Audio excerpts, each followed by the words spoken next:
over the last 3 or 2 years, Giannis Antetokounmpo has always been one of the most dominant, if not the most dominant player in the NBA, despite having his shortcomings in the postseason. Before we discuss if he is a legit MVP contender, make sure to subscribe and hit on the notification bell to not miss a weekly NBA video. And let's begin. So, first of all, let me start the discussion by saying that Giannis Antetokounmpo is not overrated, as I hear some people say that he is overrated.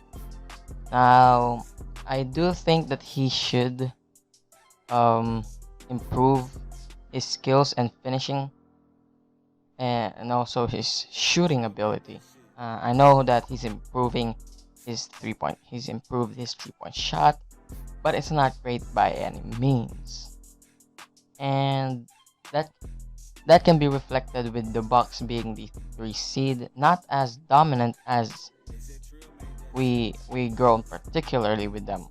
They've been a pretty consistent 60 win pace team in the last 2 or 3 years.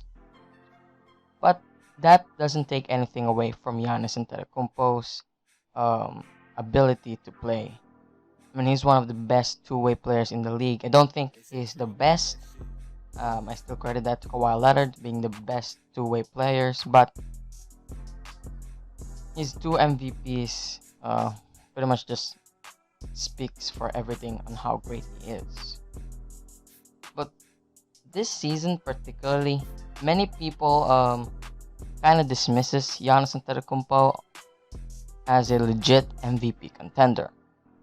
Now, for me personally, I do think that he is an MVP contender just because of the stats he's putting up. I mean, this season, he's averaging 29.2 points on 55% field goal percentage, 11.8 rebounds, and 5.9 assists.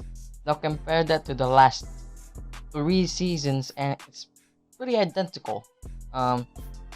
Basically, pretty minimal changes in his stats, but still, you can see the efficiency is that his efficiency actually kind of improved a little bit. Now, his 3-point shot is still not great. I mean, he's shooting 29% from 3 on 4 attempts per game, but we all know that he's not a great 3-point shooter besides maybe his rookie season, but I won't consider that as a great 3-point shooting threat.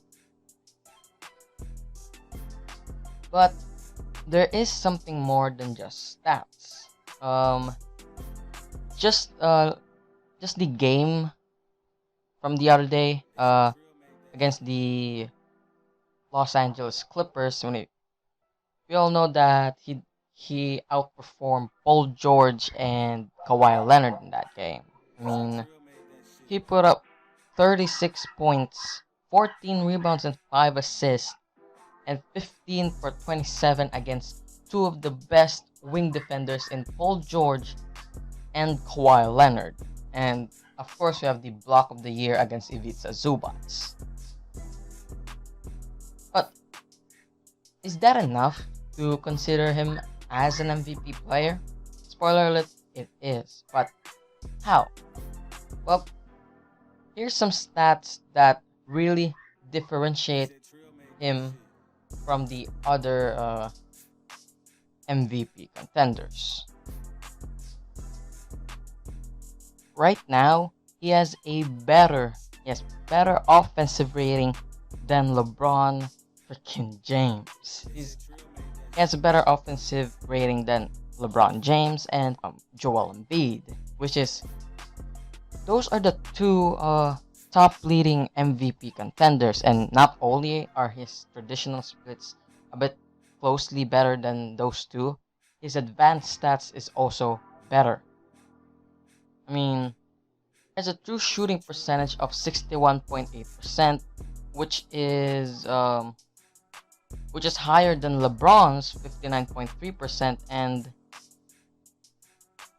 only lower than Joel Embiid, since we all know that Joel Embiid plays in the post more often than not. But man, that's that's still real